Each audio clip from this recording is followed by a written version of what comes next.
Gente, não é todo dia que a gente tem a oportunidade de estar à frente desta médica, mulher, mãe, filha, que eu sou apaixonado pela mãe dela também, doutora Thais Campbell. Minha amiga, muito obrigado por estar aqui conosco. Eu acredito que hoje, na temática dos tempos atuais, você é uma figura muito emblemática. E eu fico muito feliz de poder conversar com você sobre os temas que nós vamos fosforelar um pouquinho, porque você tem uma grande propriedade de falar da nova geração, do novo momento da dermatologia. Então eu queria te agradecer, queria que você já entrasse também falando um pouquinho dos seus temas de palestra aqui no MWC. E é muito bom estar com você, eu adoro. A honra é toda minha, Vini, sempre uma delícia te encontrar, desde os tempos antigos e agora, né, com um colega maravilhoso demais. Obrigada aí pelo convite. E, bom, então vou falar aí de alguns dos temas, né? Sim. Eu vou dar 5 aulas aqui no MWC. Muitas aulas, gente, muitas uma honra, aulas. porque, gente, eu comecei, né, lá atrás, vindo só como congressista, né, sim. quando eu nem tava aqui em São Paulo, e agora... que à medida que a gente foi começando a palestrar e hoje estar aqui também como patrocinador do evento, né, com as empresas, incrível. é muito prazeroso pra gente. É bom frisar também que você é empresária, né? Porque as pessoas, às vezes, elas ficam falando assim, gente, o médico tem que ser só médico. Não, o médico pode ser tudo. E eu amo que você é multifacetada. Amo esses vários mesmo. braços, assim, pra gente ter incrível. esse dinamismo, né? Exato. Que é uma das coisas que me movem muito. Das aulas, a gente tem várias partes para abordar, tanto de tecnologia, vou falar de 2 tecnologias, uma parte de tratamento corporal, integrando então essa visão 360 e a sinergia de ter o olhar para o paciente como um todo, tecnologia injetável. Sim. Uma outra aula que aí é muito para os jovens médicos que estão começando agora e querem conhecer um pouquinho, né, da minha história. Você falou da minha mãe é dermato. Eu amo, a doutora Neide é incrível, assim, um ser humano que eu dá vontade de pegar e colocar dentro de uma caixinha, e você também, colocar as 2 dentro de uma caixinha. E ela é professora da minha vida, dermato, mas ela veio lá de Minas. Então, quando eu comecei a minha carreira aqui em São Paulo, não tinha ninguém. Comecei do zero, né? Sem ter, assim, uma clientela, sem ter nada. E como a gente chegou até onde nós chegamos, né? Como foi esse crescimento. Então, uma das aulas vai ser para contar um pouco dessa jornada e alguns turning points ali, né? Durante isso. E aí, nesse também vai ter tecnologia. Vou fazer uma live injection de fio. Incrível, que é um tema também super atual, gente. Fios está assim... Quem não estuda fios, quem não se entra nesse aperfeiçoamento de fios, tá ficando um pouquinho pra trás, porque é um tema bem atual, né? É isso, né? E a gente ficou tantos anos, assim, com poucas opções de fios, e agora tantos fios novos, com novas técnicas. E vou falar bem de Fox, que também, né? A turminha ama, os pacientes também. E vou ter aula até de marketing também. Ótimo tema. E vou trazer um assunto... será que a gente ainda tá na era de influenciadores ou será que a gente já tá caindo até pra uma era de desinfluenciadores? Se quiser saber, tem que ir lá ver amanhã essa aula. Gosto. É um tema muito atual. Porque assim, gente, olha só como a doutora Thais é super multifacetada. Eu gosto muito desse tipo de perfil. Eu acho que a gente hoje não pode ficar na zona de conforto. Já foi-se a época em que a gente ficava focado só na medicina. Hoje não dá pra ficar só na medicina. O médico, ele tem sim que saber gerenciar. O médico, ele tem sim que saber como ele faz a parte de digital, ele tem que saber empreender. Então não tem como você se fechar só nessa bolha. Você, hoje, no seu momento atual em que você influencia. A gente fala dos desinfluencers, que isso é muito normal hoje, com uma era muito aberta. Eu tenho 2 perguntas. Eu vou fazer uma primeiro, você responde, depois você me fala outra.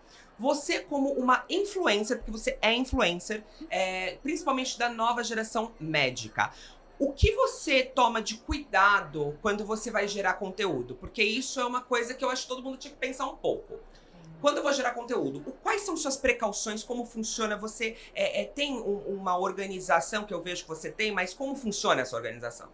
Quando eu até conto essa parte da minha história, né? Quando eu comecei a fazer ali a parte de marketing, eu fazia sozinha, trabalhava durante o dia, à noite, de madrugada, eu mesma ali que editava, né? Me filmei de dia, fazia o conteúdo. E pra mim, meu cuidado sempre básico. Antes de fazer essa parte, primeiro seja bom. Então, por isso que a gente tá aqui nesse congresso maravilhoso, estudando tanto. E a ideia é, então, se prepare, tenha uma boa formação, garanta esse seu resultado. Sendo bom, aí vem a segunda parte. Não basta ser bom, as pessoas têm que saber que você é bom. Então, entenda, assim, que você se apresentar apresentar, né? Falar sobre o que você faz é o espaço que você tem, que se você não ocupa, outra pessoa vai ocupar e talvez uma pessoa que nem faça tão bem quanto você. Exato. Então é um bem que você faz para o seu público ali que tá te ouvindo, você poder comunicar. E comunique não para um colega médico, né? Se você tá na rede social e você tá ali porque você quer pacientes no seu consultório, você tem que comunicar com ele. Então fala, gente, um português claro, né? Fala descomplicado, não vai ficar usando ali jargões, mas fale de uma forma correta e coerente, trazendo, então, não promessas que você não consegue cumprir, mas trazendo conhecimento, mas também a diferença, aonde você é único e valioso no que você faz. Não, perfeito essa colocação, porque as pessoas acreditam que para você ser científico, você tem que falar bonito, você tem que falar difícil. E hoje, eu acredito que desde quando eu entrei na faculdade de medicina, eu não entendia isso, mas é uma coisa que a gente leva muito a ferro e fogo. Você tem que ter uma comunicação clara e objetiva. Você tem que deixar no prontuário do seu paciente uma coisa bem organizada, com termos técnicos, mas para a população em geral. E como nós usamos rede social para informar, não precisa você ficar rebuscando tanto o seu vocabulário para você tentar ser diferente. Às vezes você fala tanta coisa que nem você tá entendendo o que você tá falando. Sim. Então, realmente, são dicas que eu acho muito valiosas. Mais uma indagação que eu tenho quanto ao momento atual. Como você médica e o que você diz pros médicos, né, que estão se formando, até os old school que estão se aperfeiçoando, a Gen Z está vindo com tudo. Inclusive, indo com as mães no consultório, elas estão consumindo cada vez mais produtos de beleza, o TikTok tá aí super forte. Você, como uma médica que tem uma influência grande dentro das redes sociais, como você se prepara também para receber esse público na sua clínica? Maravilhoso. Tem que ter equilíbrio, né? Então, pensar ali, eu defendo muito a questão do quiet beauty, que é essa beleza elegante, que ninguém sabe exatamente o que fez. Exato. Mas você sabe que pra gente atingir esse quiet beauty já depois dos seus 40 e 50, quanto antes você começou com essa consciência, mais fácil é pra gente conseguir manter isso, né? Sim. Então, eu falo muito em gerenciar o envelhecimento. Perfeito. E enquanto a gente tá vivo, a gente tá envelhecendo. Mesmo que você seja super jovenzinha, já começou. Exato. Então, é adequar o cuidado para cada fase, para cada necessidade, porque cada uma também chega com um ponto de partida, né? Então, acho que é dar uma quietude para aquelas que chegam também querendo, Muito assim, afoitas, né? radicalização, entrar uma e sair outra. Não, acho que não é, pelo menos, o nosso caminho, né, de pensar beleza. Mas isso, muitas vezes, revela algo que está lá dentro, que isso que precisa ser visto, ouvido e tratado no nosso consultório dermatológico também, né? De tocar o paciente, entender para trazer junto e aí sim gerar. Então, esse quiet beauty durante essa gestão de envelhecimento delas estão começando tão precoces, mas de uma forma que pode ser saudável. Total, e tem que abraçar essa causa, porque tem gente que fala assim, não, eu vou brecar, não vou falar pra ela, não pode... E tudo que é proibido mexe com toda a parte interna. Então, parece que quando você fala não preenche, elas vão querer preencher. Sim. Não passe tal ácido, a pessoa vai querer passar. Então, a gente tem que mexer com uma psicologia positiva. E eu queria que você me falasse, só pra gente encerrar, 3 temas que você acha que vão bombar nos próximos anos. Pode ser temas livres, mas dentro dos congressos de medicina. O que você acha que vai bombar? Umas trends. Adoro. Primeiro, que essa já tá, né, começando, mas eu sinto que ainda tá muito pequeno, mas vai com certeza bombar, que é a questão da medicina de precisão, quando a gente pensa desde os testes genéticos e a gente ser muito assertivo para cada paciente o que precisa ser feito.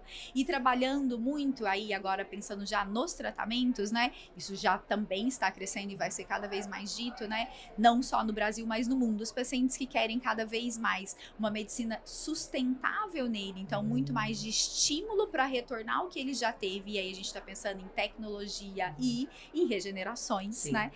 E menos injetável de outros, né? Os pacientes estão caminhando aí para isso, e a medicina como um todo também. Então, acho que seriam esses 3: medicina de precisão, a questão de mais tecnologias e menos injetáveis, e dentro dos injetáveis, mais biorregeneração. Vocês entenderam por que eu gosto de conversar com a Thaís, gente? É maravilhoso. Eu fico muito feliz de ver quem você se tornou. Eu, como acadêmico de medicina, você sabe que eu me inspiro muito em você, eu sempre te disse isso. Eu acredito que hoje a gente, de fato, precisa começar a pensar fora da caixa.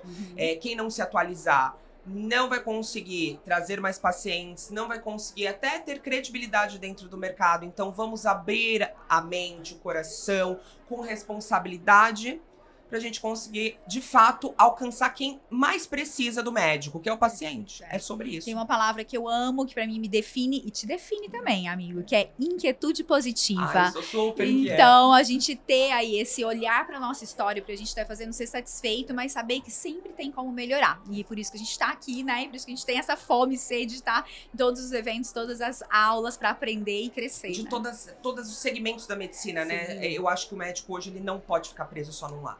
Precisa saber de absolutamente tudo, nem que seja um pouquinho. A gente precisa. E realmente tem uma frase que é: aprender não ocupa espaço. Então, se a gente tá ali, vamos aprender, vamos correr atrás dos nossos objetivos. E eu amo estar com você. Muito obrigada, doutora Thaís Obrigada a Campbell. você. Gente, é muito bom estar com pessoas como Thaís, que realmente trazem, furam a bolha e abrilhantam um evento tão incrível como a MWC. Muito obrigado, minha amiga. Obrigada a você, amigo.